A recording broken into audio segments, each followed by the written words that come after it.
Praise the Lord. Nababuniha, say praise the Lord.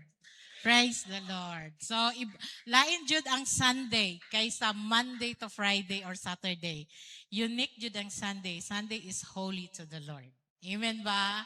Amen. So, sa gingon pa sa announcement, naanata sa last topic na 70%.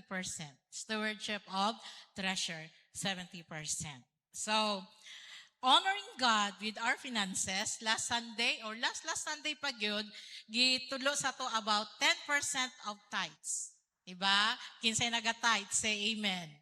Amen. So, then the other preachers taught us about 10% of benevolence, and that is helping others. So, helping the church, helping your classmates, your neighbors, and that is 10% sa imong income. Aside sa 10% sa tithes, napay 10% nga benevolence. And then the last Sunday, Pastor Olive taught us about 10% of savings sa toang income.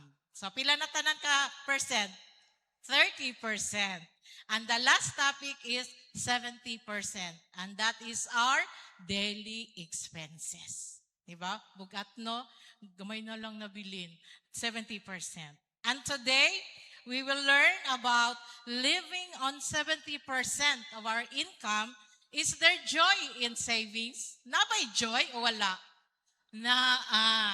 Domingon ka lisod man gyud ni Lord, nakuhaan na mag 30%, ako ang 100%. But today we will learn that there is joy in giving, living in 70% expenses. Amen ba? Amen. In reverence of God's word, manindog ta atong basahon atong scripture text this morning. Makita sa 2 Corinthians chapter 9 verse 6 to 15. Ato ning basahon sa tinubag-tubag. Okay? 2 Corinthians chapter 9, verse 6 to 15. It says, verse 6, remember this, a farmer who plants only a few seeds will get a small crop. But the one who plants generously will get a generous crop.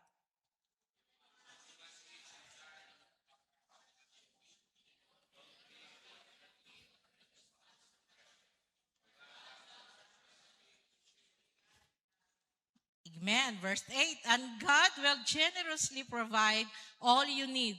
Then you will always have everything you need and plenty left over to share with others. Verse 9.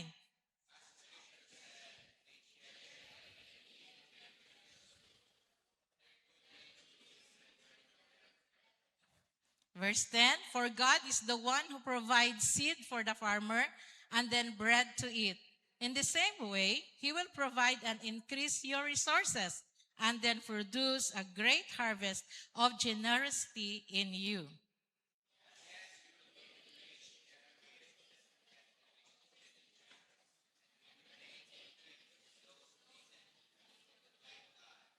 Verse 12, this service that you perform is not only supplying the needs of the Lord's people, but is also overflowing in many expressions of thanks to God.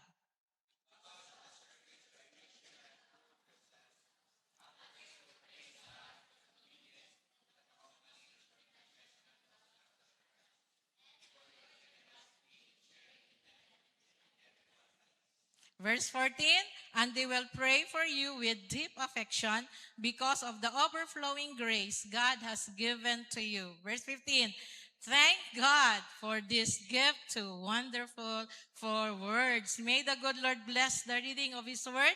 Let us pray. Heavenly Father, we so thank you, Lord, for this time, Lord, nga gihatag nimo sa matag usa ka namo. Thank you for the good health. Thank you for protection. Thank you for provision, your faithfulness, and your goodness, Lord, in our lives, oh God. Lord Jesus, as we listen, Lord, to the message today, Father, I pray that you're going to open our hearts, open our minds, to understand your truth, oh God. Speak to us clearly, Lord, and teach us your ways, and help us to apply, oh God, what we learn, oh God, today. May your Holy Spirit guide us, and may all the glory belongs to you, O God. In Jesus' name, amen and amen. Sige, magaling ka da. Ingnay mong katapad, nalipay ko, nga ni Simba kakarong buntaga. Amen. Praise the Lord. As our introduction this morning, mao niya tong introduction, many people think like this. So, kung ikaw man o kinsa man many people think like this, if I live only on 70% of my income, set apart 10% for God, 10% for benevolence, 10% for savings, ingon ang tao, I will have less money. Magamay na lang akong kwarta. Kaya gikuhaan nag 30%. If I give, I will become poor. Kumuhatag daw siya, mapobre siya. Then, there will be no joy. Mawala na jud akong kalipay. Only sacrifice og ang kakulangon. But today, church, God's word gives us a clear and powerful answer to the question. Unsay question? Is there joy in giving even when you live on 70%? The answer is yes. More than joy than you have ever known. Living simple does not kill joy. Correct, 'di ba? Magpuyo ka nga simple, di jud makapatay og kalipay nimo. 'Di ba? Say amen. Amen. Living simply does not kill joy. It makes joy real. Tinuod nga kalipay, deep and lasting. 'Di ba? Kung malipay ka karon, hantod pa sa Sabado, nakapaghihapon ang kalipay. When we live simply on 70% of our income, we discover the deepest joy in giving God to God and blessing others. Let's discover today, mga igsuon, the deepest joy of giving even in 70% of our income. There are 4 points, upat ka butang, nga atong hinumduman based on the scripture text we have read this morning. Amen ba? Are you ready? Point number 1, joy comes from the heart. Mutuo ba mo, ana? Sa amen. Amen. Ang kalipay nagagikan sa kasing-kasing, not from how much you have. Dili lang kung unsa ang naa ka. Siguro daghan na kag kwarta, kabtangan, mga butang na nasa imo ang tanan apan walay kalipay, because ang joy nagagikan sa kasing-kasing. Amen. True lasting happiness does not depend on how much money you have, how much possessions you have, or success in your life. It does not come from what you own or what you can buy. Instead, real joy is something that grows inside of you. Amen ba? Ang tinud nga kalipay nagatubo na sa sulod sa imuhang kasing-kasing. From your attitude, your gratitude, and your trust in God. And the peace of God you feel inside your soul. Amen ba? Muto ba taan na? So when we give nga walay kalipay, nagmugot lang ta, mahatag ta, wala yun na siya kalipay, wala na siya kanang panalangin. Ingon ang 2 Corinthians 9:7, each of you should give what you have decided in your heart to give, not reluctantly or under compulsion, for God's love a cheerful giver. First 10% nga atong ihatag sa atong buhi nga Dios, ang ato ang tithes and offering. Ayaw kalimti. Let's teach our children nga muhatag yod sa iyahang tithes dito sa atong buhi nga Dios. No? Kung mga estudyante, naga-tithes ba mo? Oh, gamay lang ni amen, no? Kay wala sila kabalo, asa sila manguha kay wala man sila kanang sweldo. Pero estudyante, asa mo mag-tithes sa gihatag nga baon sa inyong mama. Di ba? Oh, diha mo magkuhag tithes 10% lang na. Gihatag nga inyong ihatag sa ato nga buhi nga Dios. When you give 10% or more, siguro mohatag kag 10%, 10% sa 100 pesos is 10. Ay piso, di ba? Piso or 10? 10. Nya, ingon man siya more. Siguro ihatag nimo 90%. Oh, ihatag nimo 90% sa 10 pesos, no? Number 1, you give from choice. Children of God or believers, when you love the Lord, you go beyond in your tithes and offering. Amen ba? Kay kabalo ka na ay panalangin when you give your tithes and offering to God. You give from choice, not because you are forced. Diba? Wala ka gipugos nga muhatag. You give from love, not just from your extra money. Kana ganing, ay, sobra naman ni akong kwarta, ihatag na lang ng uban para sa tabang sa uban. No, nihatag ka, kay nahigugma ka. Unless you give saying, Lord, you are more important than anything I need or want. That's why muhatag ka. Amen ba? Nabatay natunan? Sige, living on 70% sa imong income. Siguro imong income is 10,000, naghatag kag 30%, 70% na lang nabilin. Living on 70%, teach us to give from faith. Gitudluan yun ta sa Dios nga magpuyo nga naay pagtuo. Amen ba? Not from surplus. Kung anak mo, nga nalagi surplus dire. Dili ma surplus nga mga butang. Surplus means extra money nga naaka. Kana gining nabilin nga sinsilyo, mo na'y surplus. Dili siya but pasabot nga maghatag ka sa Ginoo sa imong tithes and offering katunang sukli sa imong gipamalit sa Shopee, sa palengke, nag-online selling baka kanang sobra. Mo na siya surplus. Dili ingana, not from surplus, and this is the most precious and joyful giving of all, kaning 70%, because God is teaching us to live by faith. Amen ba? Amen. Remember the story of the widow? Nakinsay nakabalo sa story of the widow. Remember the story of the widow?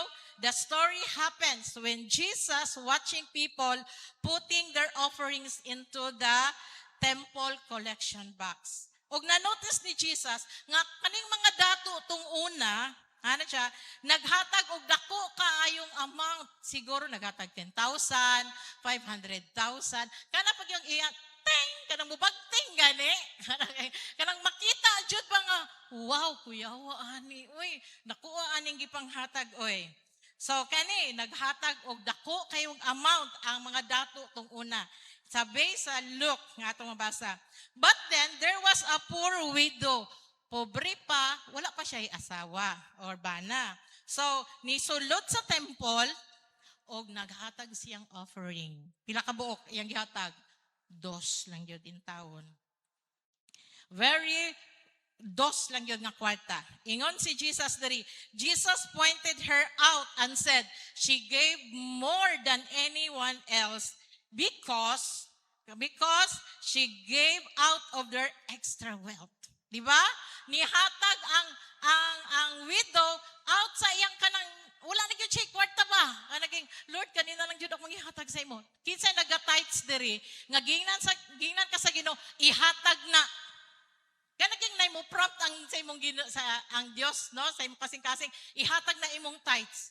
Nya tapos not knowingly mingon ka wala naman day ko pambayad sa tuition, wala naman day ko pambayad sa mupalit og bugas.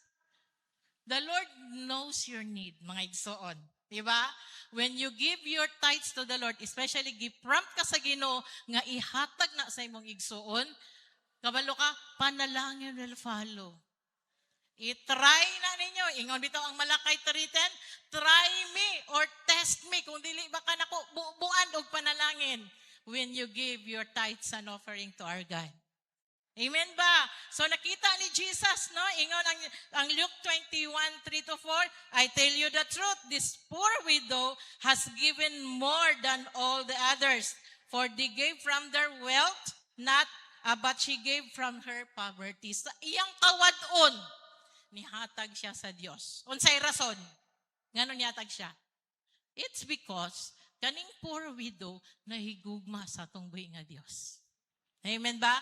Therefore, God is teaching us when we love God, we give. Amen ba? Amen. Dili pa din nga, kadako, yun sa 10,000, Lord. Dako, mapadhihatag sa Ginoo sa imo ha, 100,000 mampod. Diba? Ayaw pag-matter sa 10% kontra sa 100% nga gihatag ni Lord sa imo ha. God is testing you kung imong kasing-kasing naa ba sa bahandi or naa sa tungbuhi nga Dios. Amen ba? Amen. Say amen. Nabamudiha. Amen. Point number 2. Joy comes from seeing God making your 70% income enough. Amen ba? Di ba? Ang imong 70%, Lord, ako na kay kung 30% nawala ba? Pero ang imong kasing-kasing, nakaingon, maka-pray yun ka, Lord, himuag yun ning igo alang yun ni Lord. Hantod mo abot sa next nga sweldo. Diba? So, you will be happy, no? Kung makita nimo ang 70%, ang Diyos na nagagunit. And God will generously provide. Gipromise na ni Lord sa 2 Corinthians 9:8. Ang Diyos mo generous good mo provide sa imong pagkinahanglan. Then you will always have everything. Imagine everything you need. Tanan gihatag na sa Dios sa imo ha. And plenty, napadyoy mabilin. Leftover kay ngano man. Unsaon man ning leftover? Aron mo share sa uban. Amen ba? Mo share sa uban. The joy is not from having 100%, no, or having everything you want, but the joy comes from seeing God at work in you, God at work in your work, God at work in your family. Amen ba? And God at work in your lives, mga igsoon. No?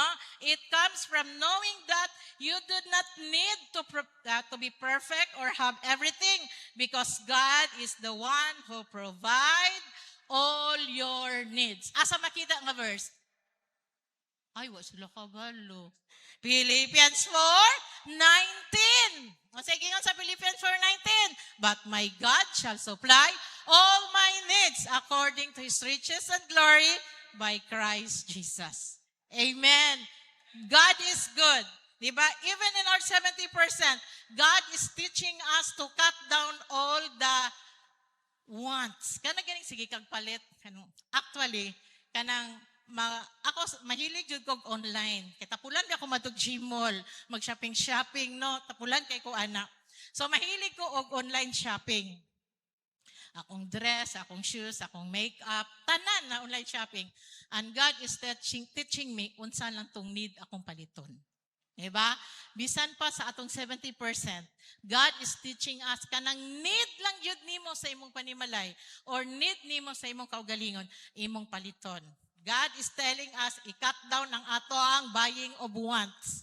Kanang wants, God, bagong cellphone. Unsa ma high-tech karon cellphone? Na may iPhone 20 karon? Wala na no? 17 lang ko tob. Mag-design na kag na kay iPhone 19, iPhone 8, 21. Look, yaw ana oy. Pero that is wants. Unsa may need ana, enough na nang naa kay cellphone for communication. Amen ba? Pero kung tagaan kag panalangin nga dako, palita, uy, kay may nga nagino, i-change na ko imong cellphone. Di ba? Praise the Lord, kay that is the need nga gusto nimo. Di ba? When you decide, kani, may anak ka, Lord, I will spend only 70% of my income. I will give 10% of the tithes.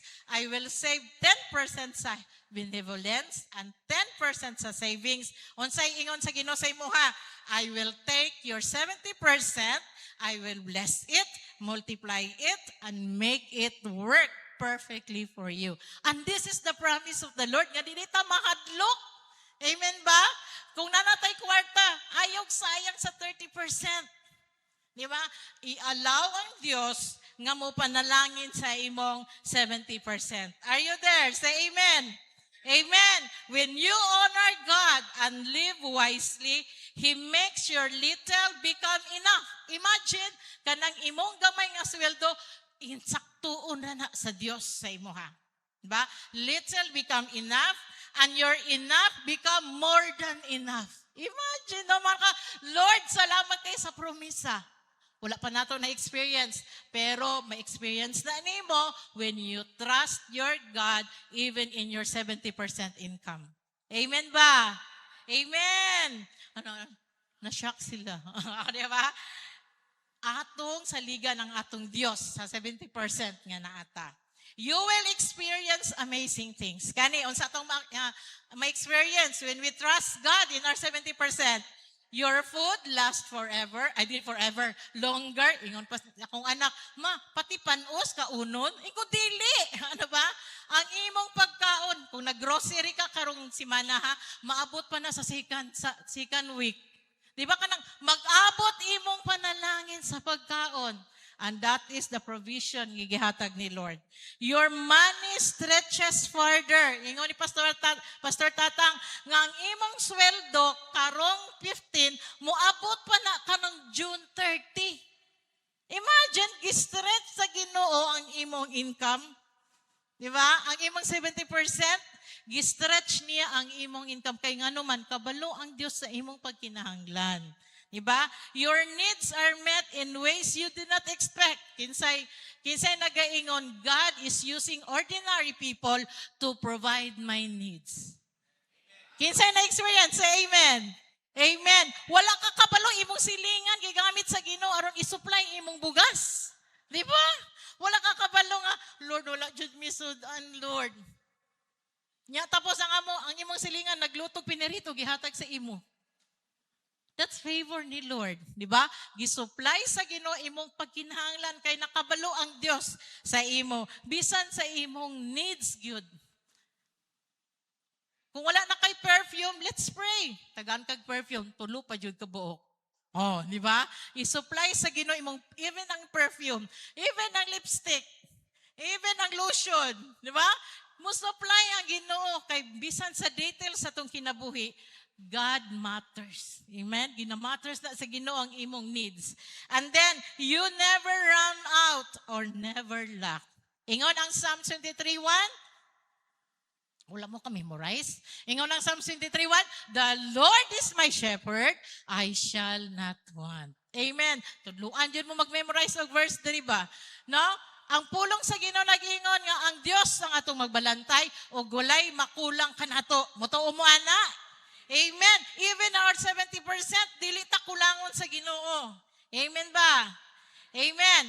This fills your heart with great joy and you will say, living in 70%, I have less money. Ingon ka, I have less money in my pocket, but I have more provision, more peace, more blessing than those who spend everything they earn.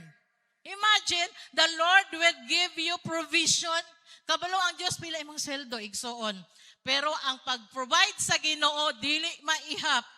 Kay ang provision mo, sulpot lang. Amen ba? O di ka ka-expect na kinsay naghatag ani. Kanang tao mo, ni mo ginahuna, mo gamiton sa Ginoo nga i-provide imong pagkinahanglan. Amen ba? Kabalo ka gamay imong kwarta. Pero ang provision nga gihatag ni Lord, sobra pa sa imong kwarta nga nasa imong bulsa. Amen ba? And then naakay, peace, kalinaw sa kasing-kasing ug hunahuna. Kay nga naman, diha ra man kakutob sa 70%. Ayaw pag-spend og money more than 70% or 80%. Kay nga naman, sakit na sa ulo. Correct? Sakit na sa ulo, utang na. Mag-worry na ka, asa ka ibayad. Di ba? Asa imong ibayad. Mangutang ka, aron ibayad sa imong giutangan. Ay, lain rapod na. O, di ba? So, tudluan ta ni Lord nga mag-spend lang ta diha sa 70%. Joy comes not from having much, but joy comes from knowing God is taking care of you. Di pa po malipay, anak? Amen? Knowing God is taking care of you. Kabalo ang Diyos, no? Giampingan ka sa Diyos. Mo nang dako kayong kalipay. No? Lord, salamat Lord, kay imo day kong gi-care. Even sa ako ang 70% income. Sa mga papa, sa mga mama nga nagtrabaho, let's declare that this 70% income is for the Lord. Dili lang ang 30, apilo na to ang 70. Kaya nga naman, siya ang mo-extend anang 70. Amen ba? Mo na makakatawan na ka, makasmile na ka, 70% lang ang akong kwarta. Diba? Pero ang Diyos nag-provide, sobra pa sa 70%. Ingon ang Philippians 4:19, and my God shall supply every need, no, according to the riches of His glory in Christ Jesus. Ang Matthew 6:31-33, ingon siya, do not worry saying what you will eat, no, unsa datong gikaon, what you will drink, unsa atong inumon, on what shall we wear, unsa atong suoton. For the pagans run after these things, and your heavenly Father knows that you need them. Pero unsay sikreto dere, nasa 33. Unsay gingon niya? But seek ye first the kingdom of God and His righteousness, and all these things shall be added unto you. Therefore, bisan sa atong pangpanghatag igsuon, unahon gyud ang Dios. Amen ba? Ayaw jud i-set aside ang Ginoo. Nakatry jud ko ana ba? Pag sweldo namo ba, manglakaw din ni Ate Ani. Ate Ani mag-shopping na ta. Ana kong bana. Na, pag lain lagi mo magsweldo no kay malipay ang lots. Kay sa lots naman may kutob, no? Hala, tanan na mo makita dito, gwapo man sa mata. Palit ni. Nya, nadigisogo akong bana, palit og sudan. Wala na ko nakapalit og sudan. Ko, dapat kasapan, jud ko sa akong bana. Ko, Ate Ane, pautanga ko, be. Imagine that, kung di ni mo unahon ang Diyos, ang sunod anak no, utang. Di ba? Magproblema na ka, unsa ipakaon mo si mo pamilya. God is teaching us nga unahon ang Diyos. Ingon ang Malakay 3:10, give your tithes sa atong buhi nga Diyos. Ingon ang Matthew 6:33, but seek ye first the kingdom of God. Even sa atong tithes and offering, unahon yun ang atong buhi nga Diyos. Amen. When you spend 100% of your income or more, kani, you have nothing left to share. Correct. Wa man kay matabang, kay wala naman kay kwarta. Imo naman gigasto. You see people, nakakita kasi mong kaigsuon, imong silingan, but people in need, but you cannot help. Masad na lang ka, kay dili ka katabang sa iya. You feel sad, you feel empty, o maingon yun kasi mong kagalingon, selfish gudi ay ko. Pero, when you live on 70%, paminaw, igsoon, you live simply, you have space and resources to give. Nga naman, di ba na ay 10% benevolence o 10% savings? Sa 10% pa lang sa benevolence, mauna ang imong i-share. Makuhaan ba imong 70%? Dili. Di ba? Dili siya makuhaan. Kaya nga naman, faithful man ka, naghatag sa imong 30%. You can help the poor, support God's work, and bless others. You become like God. May sama na ka kay Jesus, nga giver, not a receiver. Amen. Masama ka sa katong buhi nga Dios nga muhatag, dili lang magpaabot nga nay muhatag. Ikaw tong muhatag. Amen ba? Good. Living on 70% does not stop you from blessing others. It makes you ready and able to bless others. Sige, itapik daw na imong kauban. Are you ready and able to bless others? Ingna. Ingna po, are you ready and able to bless me? Sige, ana. Kana. Tubagon mo, mag-ampo sa ko. Di ba? At least we are ready and able to bless others. Ingon ang Acts 20:35. It is more blessed, more joyful to give than to receive. Mamili ka. Muhatag o mudawat? Pwede both. Di ba? Muhatag. Diba? It's more blessed to give than to receive. And this is the last point. Joy comes from being enriched to bring glory to God. Ingon ang 2 Corinthians 9:11-15. Yes, you will be enriched in every way. Padatuon ka sa laing mga butang, no? So that you can always be generous. Kinsay gusto madato dirigson? Kita tanan, gusto ta madato. Amen ba? No. And when we take your gifts, imagine, kung mahatag ka gifts, to those in need, unsay lang ingon, they will thank God. Thank God for this gift to wonderful for words. Imagine, God is teaching us to give.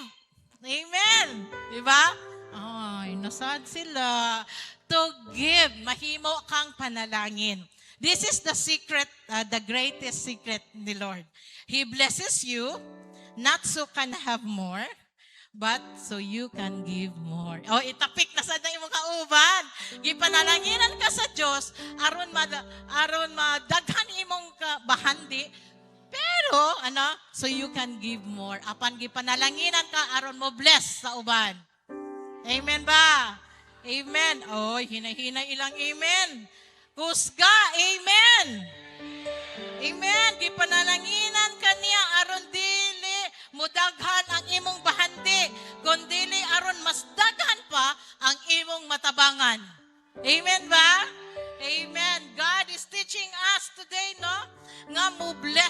kauban. When you live on 70% and give faithfully to God, you are enriched spiritually. You are enriched with peace. You are enriched with purpose. Amen ba? No, grabe ang Diyos karong kabuntaga nga you will grow closer to God. Spiritually, you will grow closer to God. You have no debt, no worries, no anxieties, no pressure. Kaya nga naman, gitagaan ka sa Diyos o kalinaw. Kaya nga no, walay manuktok sa inyong balay. Ma'am, bayad na daw sa card. Kabalo mo ng card? Lending man or loan? Tuktok ko na inyong balay ba? Ato adi daw si sister, kaya pa siya ni bayad tumiagi si mana. Karon ni dublin na. Kung sige ka og loan. Unsay may tabo, ma-onload jud ka. Di ka kabangon. Di ba? But when you live in 70%, God will bless you. Amen ba? Dili na ka mag-worry og mga loans, mga utang, mga biskan pa og mga tuition sa imong anak. Nga naman, kay 10% savings sa imong family. And the best part, kani, your giving makes people thank and praise God. Amen ba? Ang imong pagpanghatag, ang imong gitabagan, makaingon na siya, praise the Lord. Amen ba? Makapasalamat na siya. You become a channel of God's goodness, and there is no greater joy than knowing you are making God famous and bringing hope to the people. You are the channel of blessing. Ikaw tong sandayong, dili tong ikaw tong nagpadayong. Diba? Ikaw tong sandayong igsoon, no? Sa panalangin. Nabatay na learn. Learn. Okay, correct. Pagagamiton jud ka sa Dios aron mahimong sandayong sa panalangin. Sige, itapik imong kauban. Pagagamiton jud ka sa Dios, sister or brother, nga mahimong sandayong sa panalangin. Amen. So 70% lang ta ha, humana man ta sa 30%. And this is our conclusion. To answer the question again, is there joy in giving even when you live on 70%? The answer is yes, yes, and yes again. Kaya nga naman, you give from love and faith, not just from money. You see, God make your little become enough and more. You become blessing and bringing hope to others. And you bring glory to God and make people praise God. Amen ba? Ikaw tong sandayong sa panalangin. Living on 70% is not losing. Okay, itapik siya. 70%, no? Living on 70% is not losing. Dili ka mapurdoy. Amen. It is gaining the best things in life. One, you have peace, you have purpose, you have power, and true joy in 70%. Amen ba? Ingon ang Proverbs 11:25, generous people will be blessed. They refresh others and are refreshed themselves. Ang Diyos jud makaparefresh sa imo. Kung mawadan kag 10,000 because you give to others, balikan ka sa Diyos og another 10,000. Una ba kay gihatag gihapon? Wala, ang Diyos gihapon ang nag-provide. Amen ba? Ayaw i-think nga napurdoy ko kay nihatag ko 10,000. Panalanginan ka sa Diyos. Nakabalo ang Ginoo sa imuhang pagpanghatag. And this is our reflection question. If you live simply on 70%, cutting down the necessary wants, do you think it will make your giving more meaningful and precious to God? Why or why not? What is the biggest wrong belief or fear you need to remove from your mind and heart so that you can fully live in 70% and give joyfully? Number 3, write down one commitment. Mani akong ganahan. Write down one commitment or action you will do today. Diba? Starting today or starting now, I will blank because I believe God is faithful and giving brings joy. Brings true joy. Kamoy answer, ana. Amen ba? Sa atong life group, ato na siyang hisgutan. Amen. Kaning one commitment, starting today, I will, daghan kaayo, answer. I will give God, no? because God will supply all my needs. Amen ba? Amen. Sige, shall we all stand? Magpalakpakan na to itong buhi nga Diyos sa learnings nga gihatag sa Diyos sa itong kinabuhi. And let us pray. Lord Jesus, we're so thank you, Lord, for reminding us that true joy, Lord, does not come from having plenty, but from trusting you, Lord, as our God, and sharing what we have to others, so God. Today, we understand that living in 70% of our income does not stop us from giving others, but it makes our giving more precious and more joyful. Fill our hearts with gladness, Lord, every time we give. Let us experience the true happiness, Lord, of pleasing you, trusting